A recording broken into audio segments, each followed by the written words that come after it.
நம்முடைய அருகில் பார்த்தீங்கன்னா சித்த வைத்தியர் மதிப்புக்குரிய கனகராஜ் ஐயா இருக்கார். ஐயா வணக்கம். வணக்கம். இவருடைய கையில் பார்த்தீங்கன்னாக்கா வெள்ளை கலரில் பூத்து இருக்கிற எருக்கம்பூ இருக்குது, அதாவது வெள்ளை இருக்கன். இந்த பூவிலிருந்து என்ன மாதிரியான மருத்துவ தகவல் நமக்கு சொல்ல போகிறார் அப்படின்றத நம்ம ஐயாக்கிட்ட கேட்போம். நல்லா நல்லா பூத்து புழுங்கிருக்கு.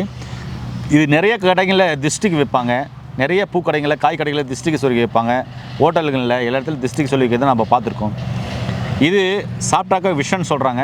இது உண்மையாகவே விஷமா இல்லை இது எப்படி சாப்பிட்டா என்ன நோய்கள் குணமாகுன்றது ஐயா நீங்கள் சொல்லுங்களேன். எந்த செடியிலெல்லாம் விஷம் அதிகமாக இருக்கோ அது எல்லாம் உயிர் காக்கும் மருந்து. சரிங்களா? அதாவது அந்த விஷத்தை முறிச்சிட்டோம் அப்படின்னா அது மாதிரி ஒரு மனிதனுக்கு நன்மையை தரக்கூடிய மருந்து எதுவுமே கிடையாது. எட்டிக்கொட்டையை பார்த்தீங்கன்னா விஷம் சாப்பிட்டா செத்து போயிடுவோன்றாங்க. ஆனால் ஆண்மை சம்பந்தப்பட்ட அனைத்து விஷயங்களுக்கும் நரம்பை பலப்படுத்துறதுக்கான மூலிகை லேகியங்கள் செய்யும்போது பார்த்தீங்கன்னா எட்டிக்கொட்டையில் தான் பண்ணுறாங்க. எட்டிக்கொட்டையை சுத்தி பண்ணிட்டோம் அப்படின்னா அது முந்திரி பருப்பு மாதிரி சாதாரணமாக சாப்பிடலாம். அப்படிப்பட்ட ஒரு அற்புதமான ஒரு மூலிகை எட்டிக்கொட்டை. அதே மாதிரி பார்த்திங்கன்னா அந்த எருக்கு வந்து எருக்கும் பால் குடித்தா விஷம். அது எருக்கும் பால் கண்ணில் படக்கூடாது முக்கியமாக. ஆமாம்.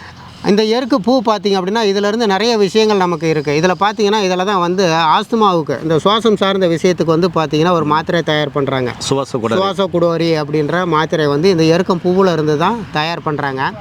அதுக்கடுத்து நீங்கள் சொன்ன மாதிரி திருஷ்டி சார்ந்த விஷயங்களுக்கு இதோட வேர்க்கட்டையை வந்து கட்டுவாங்க. இது மாதிரியான விஷயங்கள் இருக்கிறதுலே ஒரு மாஸ்டர் பீஸ். நம்ம ஆல்ரெடி ஏற்கனவே வந்து இந்த மன்மத உரணை மன்மத தைலத்திலேயே புழங்கினதுனால இதுக்கும் ஒரு விஷயத்தை நான் சொல்கிறேன்.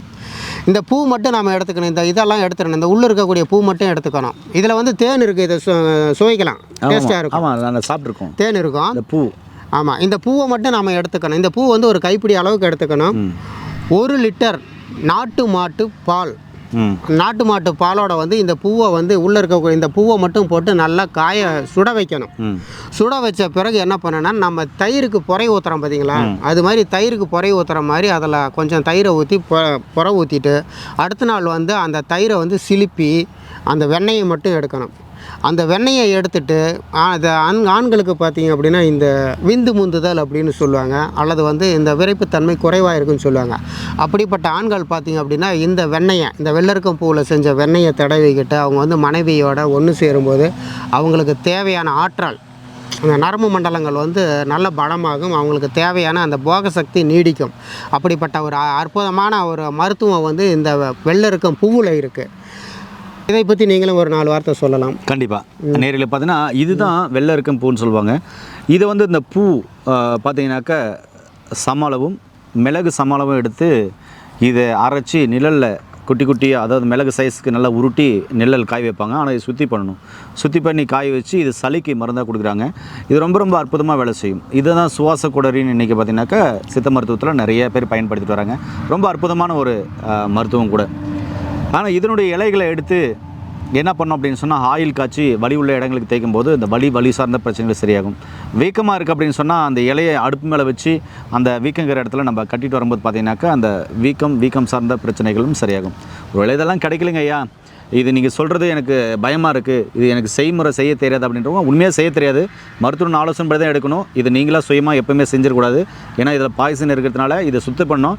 இந்த மருந்தும் இப்படி பயன்படுத்தலாம். எப்படி பாம்புடைய விஷம் மனுஷனுக்கு அமிர்தமாக மாறுதோ, அந்த விஷத்தை முறிக்கிறதுக்கு அந்த பாம்புடைய விஷமே மாறுதோ, அதுபோல் விஷத்தால் தான் முறிக்க முடியும். அப்படிப்பட்ட ஒரு அற்புதமான இதுதான் இது. இப்போது சதம் உங்களுக்கு புரியுற மாதிரி சொல்லணும்னா, பாம்புடைய விஷயத்தை குதிரைக்கு செலுத்தி குதிரையிலேருந்து பார்த்தீங்கன்னாக்கா மருந்து எடுத்து அப்புறமா பார்த்தீங்கன்னா மனுஷங்களுக்கு கொடுக்குறாங்க, அதாவது அந்த விஷத்தை முறிக்கிறதுக்கு. இது மாதிரி தான் இப்போது இது விஷம்னு சொல்கிறோம். ஆனால் இந்த விஷத்தை முறிச்சிட்டாமா இதிலேருந்து பார்த்தீங்கன்னா அமிர்தமான மருந்து கிடைக்குன்னு சொல்ல வரேன். அப்போது இது நீங்கள் சுயமாக செய்கிறதுக்கு கண்டிப்பாகவே அச்சம் இருக்கும். அப்படி செஞ்சிடக்கூடாது. இப்படியெல்லாம் தகவல் இருக்குது. இது மருத்துவ ஆலோசனைப்படி நீங்கள் போயிட்டு மருத்துவர்கிட்ட சித்த மருத்துவர்கிட்ட கேட்டிங்கனாக்கா இந்த எருக்கம்பூலேருந்து நிறைய மருந்துகள் ஒருவேளை அவங்க தயாரிக்கலாம், ஒருவேளை இந்த மூலிகைலேருந்து ஆயில்கள் தயாரிக்கலாம். இது உங்களுக்கு பயனுள்ள தகவலாக இருக்குன்னு சொல்கிறேன். ஒருவேளை அப்படிலாம் கிடைக்கல அப்படின்றவங்களுக்கு நாட்டு மருந்துகளை சளி பஸ்பம் அப்படின்னு இருக்குது. இந்த சளி சார்ந்த பிரச்சனையும் நுரையீரல் சார்ந்த பிரச்சனையும் சரி பண்ணுறதுக்கு சளி பஸ்பம் இல்லைனா சித்த மருத்துவர்களுக்கு கிடைக்கும். இதை வாங்கி காலை இரவு நீங்கள் 2 வேளை பார்த்தீங்கன்னா 1 ஸ்பூன் போட்டு கசாயம் பண்ணி குடிச்சிட்டு வரும்போது உங்களுக்கு உடலில் இருக்கிற சளி சார்ந்த பிரச்சனைகள் சரியாகும். இது வந்து ஒரு விழிப்புணர்வு தகவல் தான். இந்த வெள்ளை எருக்கம் வந்து மருத்துவ குணம் வாய்ந்தது. ஆனால் கண்ணில் பட்டால் பாய்சன், பால் வந்து கண்ணில் பட்டாக்க அந்த கண்ணே வந்து பொத்து போகும்னு சொல்லுவாங்க. அதே மாதிரி கண் தெரியாத போகும்னு சொல்லுவாங்க. இது உள்ளுக்குள்ளே குடித்தா விஷம். அதே மாதிரி இது எப்படியெல்லாம் பயன்படுத்தினா விஷம் அப்படின்றத நம்ம நிறைய வீடியோக்கள் நம்ம போட்டோம். அதனால் மருத்துவர் அல்லாத பொதுமக்கள் இதை பயன்படுத்த வேண்டாம். ஆனால் மருத்துவர்களுக்கு இது ஒரு பயனுள்ள தகவலாக இருக்கும். இன்னும் நிறைய தகவல் இதில் சொல்லிட்டு போயிட்டே இருக்கலாம். மற்றொரு வீடியோவில் நம்ம கண்டிப்பாக தெளிவாக பார்க்கலாம். தகவல் கொடுத்த ஐயாவுக்கு ரொம்ப நன்றி, உங்களுக்கும் ரொம்ப நன்றி. மீண்டும் இன்னொரு அருமையான பதிவில் உங்கள் அனைவரும் சந்திக்கும் வரை உங்களிடத்திலிருந்து விடைபெறுவது உங்கள் குடும்பத்தில் ஒருவனாக உங்கள் அன்பு சோனாரிதாஸ். நன்றி, வணக்கம். வணக்கம் ஐயா. வணக்கம்.